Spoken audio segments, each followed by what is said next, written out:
तो 7 फरवरी को उत्तराखंड में आई आपदा में अब तक 38 लोगों के शव बरामद हो चुके हैं। 168 लोग अब भी लापता हैं। चमोली में रेस्क्यू ऑपरेशन दिन रात चल रहा है। एक तरफ रेस्क्यू ऑपरेशन चल रहा है तो दूसरी तरफ चमोली में नए खतरे की आहट भी सुनाई दे रही है। जैसी झील 7 फरवरी से पहले ऋषिगंगा नदी में हैंगिंग ग्लेशियर टूटने के बाद बनी थी, ठीक वैसी ही एक और झील ऋषिगंगा नदी में बन गई है। पहाड़ से टूटकर आए मलबे की वजह से ऋषिगंगा की मुख्य धारा थम गई है और नदी का पानी एक जगह पर इकट्ठा होता जा रहा है। झील की लंबाई करीब 400 मीटर है। उत्तराखंड के वैज्ञानिक कृत्रिम झील को एक बड़ा खतरा बता रहे हैं। अब सवाल यही है कि क्या नई झील 7 फरवरी की आपदा का पार्ट 2 तो नहीं है।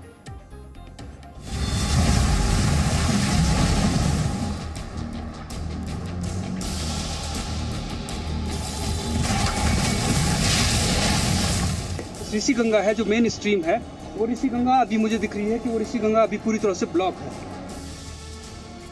ये नई आपदा वाली जगह है। इसमें ये ब्रीच भी होगी, ये दोबारा से टूटेगा और इसमें से फ्लड आ सकता है। यहाँ से फिर आएगा जल प्रलय। 7 फरवरी की इन तस्वीरों को कोई भूल नहीं पाया। पहाड़ पर आया सैलाब एक झटके में सब कुछ बहा कर ले गया था। इस सैलाब ने रास्ते में आने वाले डैम, पुल और घरों को कागज के पत्तों की तरह बहा दिया था। चमोली जिले में ऋषिगंगा नदी में सैलाब की वजह बना था हिमालय के पहाड़ से टूटकर गिरा हैंगिंग ग्लेशियर और मलबा। इस मलबे और ग्लेशियर के टूटने से ऋषिगंगा नदी में कृत्रिम झील बन गई थी। जब इस झील पर पानी का दबाव बढ़ा तो झील का हिस्सा टूट गया और फिर झील का पानी कई मीटर ऊंची लहरों और प्रचंड वेग से आगे बढ़ता चला गया और जिन जिन रास्तों से पानी गुजरा वहां तबाही मचाता गया। जिस ऋषिगंगा में झील टूटने के बाद हाहाकार मचा था, अब एक बार फिर उसी ऋषिगंगा नदी में नई झील लोगों को डरा रही है। नदी की धारा में फिर से अवरोध आ गया है, जिसकी वजह से नदी में एक नई झील का निर्माण होने लगा है। गढ़वाल विश्वविद्यालय के भूगर्भ वैज्ञानिकों की टीम ने ऋषिगंगा नदी में बन रही खतरनाक झील को ढूंढा है। जो महत्वपूर्ण बात मैं अभी कहना चाहता हूं और जो बहुत सीरियस बात है वो ये है कि जो ये फ्लड आया था, उस फ्लड ने यहाँ पे एक टेम्परेरी डैमिंग की थी और उस टेम्परेरी डैमिंग की वजह से जो ये ऋषिगंगा है जो मेन स्ट्रीम है, वो ऋषिगंगा अभी मुझे दिख रही है कि वो ऋषिगंगा अभी पूरी तरह से ब्लॉक है। और उसमें यहाँ से मैं क्लियर देख सकता हूँ कि यहाँ से आप अगर उसको जूम करेंगे तो आपको दिखेगा कि यहाँ से एक ब्लू कलर की लेक दिख रही है।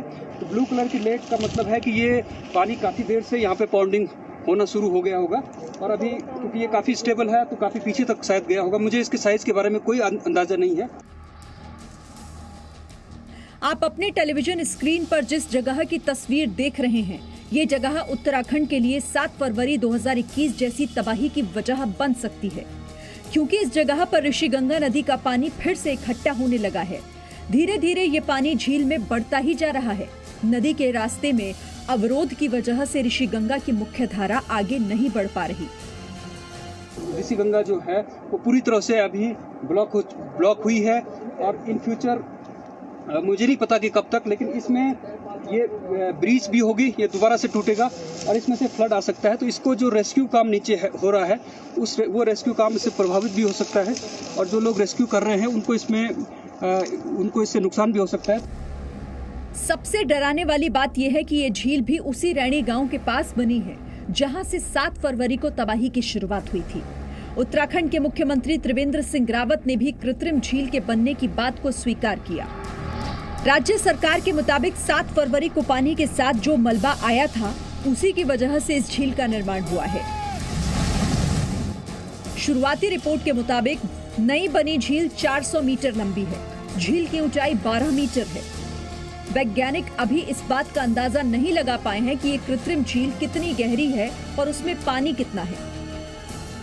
हमारे सैटेलाइट के माध्यम से उसे निगाह रखे हुए हैं और मैं समझता हूँ कि अभी तक जो झील की स्थिति है, सावधान रहने की ज़रूरत है, घबराने की ज़रूरत नहीं है। लगभग ये 400 मीटर लंबी है। गहराई का अभी इसमें ज़्यादा अनुमान नहीं आ रहा है, लेकिन जो उसमें जो मुहाने पर जो सिल्ट आया है ऋषिगंगा से और जो रॉथिंग गार्ड जो है तो उसको उसने पुश किया है। उसके कारण वहाँ पर लगभग एक 12 मीटर उसकी हाइट नजर आ रही है। रैणी गांव के पास जिस जगह झील बनी है वहां पहुंचना बेहद मुश्किल है। इसीलिए एनडीआरएफ और एसडीआरएफ की टीमों को पहाड़ी रास्तों के जरिए उस झील के पास भेजा गया। एनडीआरएफ और एसडीआरएफ की टीम में ऐसे लोग शामिल हैं जो माउंट एवरेस्ट पर चढ़ाई कर चुके हैं। रैनी गांव के ऊपर जहां पे पहाड़ टूटा था ये, तो वहाँ एक झील के फॉर्मेशन की सूचना आई थी हमारे पास ड्रोन्स के थ्रू और साइंटिफिक एजेंसीज के थ्रू। तो उसकी एक रेकी करने के लिए हमने एसडीआरएफ की टीम भेज दी है। उसमें साथ में एनडीआरएफ के भी कुछ जवान ले लिए हैं। उत्तराखंड सरकार की कोशिश है कि कुछ विशेषज्ञों को ऋषि गंगा नदी के पास उस जगह पर एयर ड्रॉप किया जाएगा ताकि झील के खतरे के बारे में वक्त रहते पता लगाया जा सके। यहाँ पे एक झील फटी, उसके ऊपर एक झील और बन रही है, और अगर उस झील को ब्रीच नहीं किया गया तो फिर ऐसे ही आपदा आएगी जैसी अभी आई है। तो एडमिनिस्ट्रेशन को भी अलर्ट कर दिया, और तो शायद वो आज उसको ब्रीच करेंगे। उन्हें करना चाहिए जल्दी से जल्दी, नहीं तो फिर आपदा आ सकती है। वैज्ञानिकों को डर है कि अगर सही समय पर झील को लेकर कोई कदम नहीं उठाया गया तो उत्तराखंड में नई आपदा आ सकती है। ब्यूरो रिपोर्ट, जी मीडिया।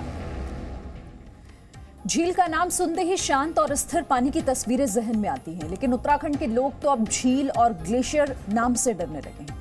2013 के केदारनाथ आपदा में ग्लेशियर और झील ही जिम्मेदार थी, और 7 फरवरी को भी जो आपदा आई उसकी वजह भी ग्लेशियर टूटने के बाद बनी झील ही त्रासदी की वजह रही। और अब उत्तराखंड में एक नई झील नए खतरे की आहट बन गई है।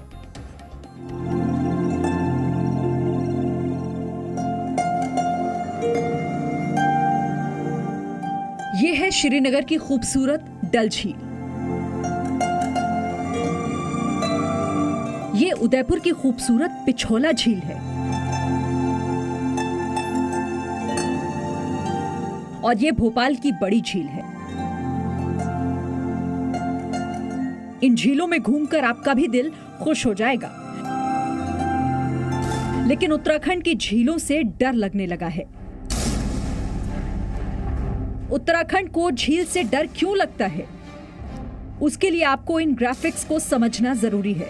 2013 में केदारनाथ आपदा इसीलिए आई क्योंकि झील फटी थी। 7 फरवरी को जोशीमठ में आपदा आई क्योंकि ऋषि गंगा नदी में कृत्रिम झील फटी थी। और अब जोशीमठ में आपदा पार्ट 2 का खतरा है क्योंकि ऋषि गंगा में एक नई झील का निर्माण हो गया है। मतलब उत्तराखंड को खतरा है पहाड़ से नहीं, बल्कि पहाड़ पर बनने वाली झीलों से। 16 जून 2013 की रात केदारनाथ मंदिर के पीछे की पहाड़ी पर चोराबाड़ी ग्लेशियर में भारी बारिश की वजह से झील भर चुकी थी। झील पानी का दबाव नहीं झेल सकी और फट गई, जिसके बाद पहाड़ से पानी तेज बहाव में नीचे उतरने लगा था। तब पहाड़ से प्रचंड वेग में बहता पानी अपने रास्ते में आने वाली हर चीज को बहा कर ले जा रहा था। 7 फरवरी को जोशीमठ के तपोवन में आपदा की वजह भी एक झील ही थी। बस अंतर इतना था कि पहले हैंगिंग ग्लेशियर टूटकर ऋषि गंगा नदी में गिरा, फिर ग्लेशियर और पहाड़ के मलबे से ऋषि गंगा नदी में एक झील बनी और बाद में वो झील फट गई, जिसके बाद झील का रौद्र रूप दिखा। 8 साल में उत्तराखंड में 2 त्रासदी आई क्योंकि झील फट गई थी। अब उत्तराखंड के वैज्ञानिकों ने ऋषि गंगा नदी में एक और कृत्रिम झील को बनते देखा है। शुरुआती जांच में ऋषि गंगा नदी में नई झील बनने की वजह 7 फरवरी को नदी के साथ बहकर आया पहाड़ का मलबा ही है। ऋषि गंगा नदी में पहाड़ों का मलबा एक जगह इकट्ठा हो गया है, जिसकी वजह से ऋषि गंगा नदी की धारा रुक गई है और पानी एक जगह इकट्ठा होता जा रहा है।